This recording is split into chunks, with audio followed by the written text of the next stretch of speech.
दोस्तों मैं फिर लेके आया हूं एक नया video goods and services tax पर। इस वीक भी कोई सर्कुलर और कोई नोटिफिकेशन, कोई अमेंडमेंट नहीं आए, तो मैंने चूज किया एक टॉपिक जो कि एडवांस रूलिंग से लिया गया। 4 मई 2020 को ये एडवांस रूलिंग आई थी और टॉपिक मैंने जो चूज किया है वो है एग्रीगेट टर्नओवर। दोस्तों मैं बोलना चाहूंगा कि अगर आप ये वीडियो लास्ट तक देखते हैं तो आपकी सारी queries related to aggregate turnover discuss हो जाएंगी। सो बने रहिए इस वीडियो में।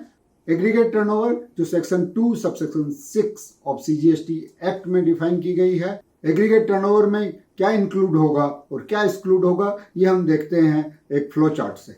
सबसे पहले एग्रीगेट टर्नओवर में इंक्लूड होती है टैक्सेबल सप्लाईज, फिर उसमें इंक्लूड होती है एग्जम्प्ट सप्लाईज, फिर एक्सपोर्ट और अंत में इंक्लूड होता है supply between distinct persons and exclude होते हैं उससे taxes and reverse charge mechanism में जो सप्लाई है। अब हम चलते हैं एक एक आइटम पे डिस्कशन के लिए। सबसे पहले आइटम जो हम डिस्कस कर रहे हैं वो है टैक्सेबल सप्लाईज। टैक्सेबल सप्लाईज बहुत छोटा सा definition. Taxable supplies means a supply of goods और services which is leviable to tax under this act. So schedule 3 की आइटम्स दायरे से बाहर हो जाती हैं।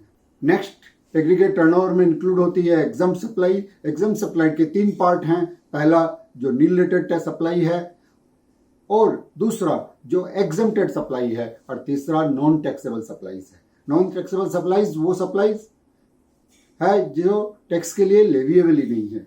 अगर हम देखेंगे तो हम पाएंगे कि alcohol, liquor and petroleum product tax के लिए लेविएबल नहीं है। नेक्स्ट आइटम जो हमें एग्रीगेट टर्नओवर में जोड़नी है वो है एक्सपोर्ट। अब उसके बाद हम डिस्कस करते हैं चौथी आइटम जो एग्रीगेट टर्नओवर में जोड़ी जाएगी, वो है supply between distinct person. Same state में भी हो सकते हैं, दूसरे स्टेट में भी हो सकते हैं। तो supply between distinct person who is having different GSTN number will be included here.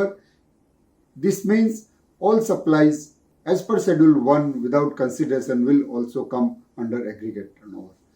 Now we see what is excluded from the aggregate turnover. Aggregate turnover, we will exclude all taxes leviable under GST Act. Inward supplies which are taxable under reverse charge is not to be considered for the purpose of calculation of aggregate turnover.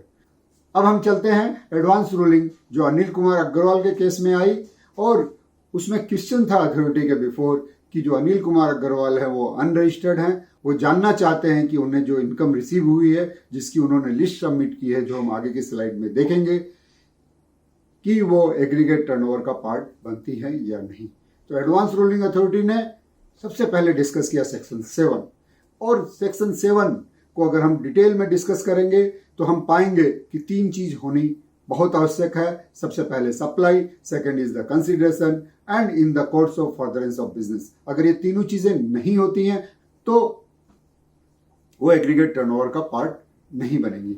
और friends, मैं यहाँ goods का definition भी आपको दिखाना चाहूंगा, क्योंकि उसमें से मनी एंड सिक्योरिटीज को एक्सक्लूड किया गया है। इसी तरह हम सर्विस के डेफिनेशन पे चलते हैं। सर्विस के डेफिनेशन से भी सारे गुड्स को एक्सक्लूड किया गया है और मनी एंड सिक्योरिटी को एक्सक्लूड किया गया है। अब हम एग्रीगेट टर्नओवर के को समअप करते हैं इस स्लाइड में, और इस स्लाइड में 6 पॉइंट्स, बुलेट पॉइंट्स हैं हमारे पास। सबसे पहला बुलेट पॉइंट है it should qualify as supply, और सप्लाई में अगर क्वालिफाई होने से ही वो एग्रीगेट टर्नओवर में आएगा, तो हमें यहाँ पे ये पता चलता है कि शेड्यूल 3 की आइटम सप्लाई में नहीं आएंगी। और इसी तरह मनी और सिक्योरिटीज जो गुड्स और सर्विस के डेफिनेशन से बाहर हैं, वो भी एग्रीगेट टर्नओवर में नहीं आएंगी। अब हम चलते हैं चौथे आइटम पे, it should be for consideration. तो वो सप्लाई जो कंसिडरेशन के लिए होगी वही एग्रीगेट टर्नओवर में आएगी, लेकिन हमें ध्यान रखने की आवश्यकता है कि शेड्यूल 1 की आइटम भी आएंगी जो विदाउट कंसिडरेशन होती है। लास्ट पॉइंट जो मैं आपको बताना चाहूंगा, जो सबसे इंपॉर्टेंट है, it must be covered in business.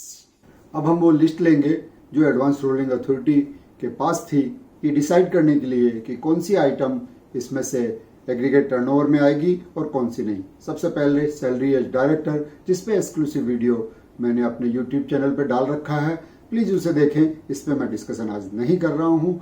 Partner salary as partner from a partnership firm, advance ruling authority ने कहा कि ये एप्रोप्रिएशन ऑफ प्रॉफिट है, तो हम इसे एग्रीगेट टर्नओवर में नहीं लेंगे। Interest income from partnership form, fixed and variable, interest on loan, interest on advances, interest accumulated on fixed deposit, interest received on fixed deposit, interest on post office deposit, interest on national saving certificates, interest on PPF, interest accumulated on PF, and interest received on closure of PF, interest income on national pension scheme, interest received on debenture and interest accumulated on debenture.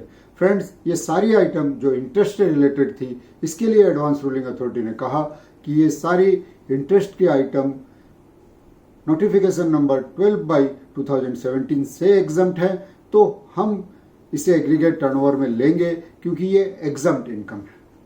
उसके बाद next item जो थी receipt of maturity proceeds of life insurance policy, ये aggregate turnover में नहीं आएंगी क्योंकि इसमें कोई कंसिडरेशन नहीं है। Next, dividend on share and capital gain और loss on sale of shares, इसके ऊपर एडवांस रूलिंग अथॉरिटी ने कहा कि सिक्योरिटीज गुड्स और सर्विस के डेफिनेशन से बाहर हैं, तो ये भी एग्रीगेट टर्नओवर का हिस्सा नहीं बनेंगी। Rent on commercial property, rent on residential property, दोनों ही एग्रीगेट टर्नओवर का हिस्सा बनेंगी। एक टैक्सेबल है और एक एग्जम्प्ट है। अब हम आगे चलते हैं कि मेरी क्या राय है, या फिर जो हमने डेफिनेशन डिस्कस किया था, हमने जितनी बातें डिस्कस की थी, उसके हिसाब से कौन सी आइटम एग्रीगेट टर्नओवर में आनी चाहिए और कौन सी आइटम नहीं आनी चाहिए।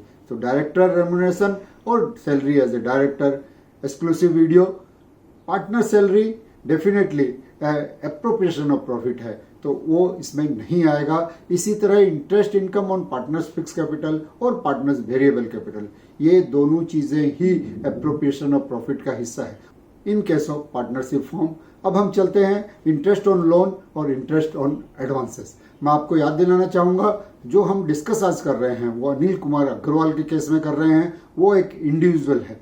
तो इंटरेस्ट ऑन लोन और interest on advances may be his business, क्योंकि ये सप्लाई की कंडीशन सेटिस्फाई करते हैं, ये कंसिडरेशन की कंडीशन सेटिस्फाई करते हैं, ये बिजनेस की कंडीशन भी सेटिस्फाई कर सकते हैं। ये किसी का बिजनेस भी हो सकता है कि वो लोन पे पैसे दे या किसी को एडवांस पे पैसे दे और उससे इंटरेस्ट अर्न करे। तो इस प्रकार ये दोनों आइटम एग्रीगेट टर्नओवर का हिस्सा होनी चाहिए।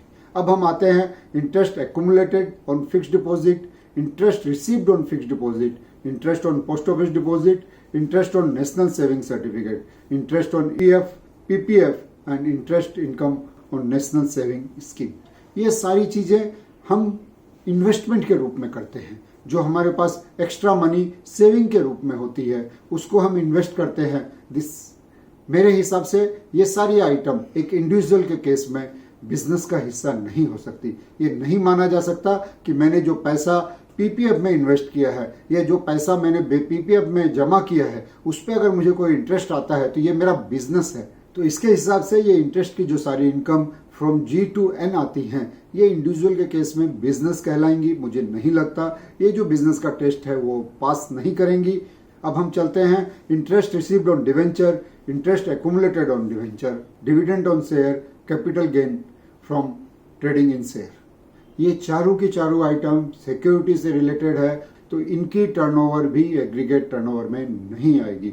नेक्स्ट आइटम जो हम ले रहे हैं वो है maturity proceeds of life insurance policy, ये भी एग्रीगेट टर्नओवर में नहीं आएगी। लास्ट आइटम जो हमारे डिस्कशन में है वो rent on commercial property and residential rent, taxable supplies के डेफिनेशंस में कवर होती हैं, तो ये एग्रीगेट टर्नओवर का हिस्सा बनेंगी। अब हम कंक्लूजन की तरफ चलते हैं। मेरी एडवांस रूलिंग अथॉरिटी कर्नाटका से रिक्वेस्ट है कि वो इसमें कोरिजेंडम इशू करें, क्योंकि उन्होंने कहा है कि जो डिपॉजिट हम करते हैं वो एक डिपॉजिट अमाउंट एग्रीगेट टर्नओवर में आ जाएगा। ऐसा नहीं हो सकता है। डिपॉजिट पे जो इंटरेस्ट आता है वो एग्रीगेट टर्नओवर में आ सकता है। My request to GST council to issue a proper circular. Now request to you, think twice before deciding what will come in aggregate turnover and what will not come in aggregate turnover. So thank you for watching. I will be available to you next week. Thank you.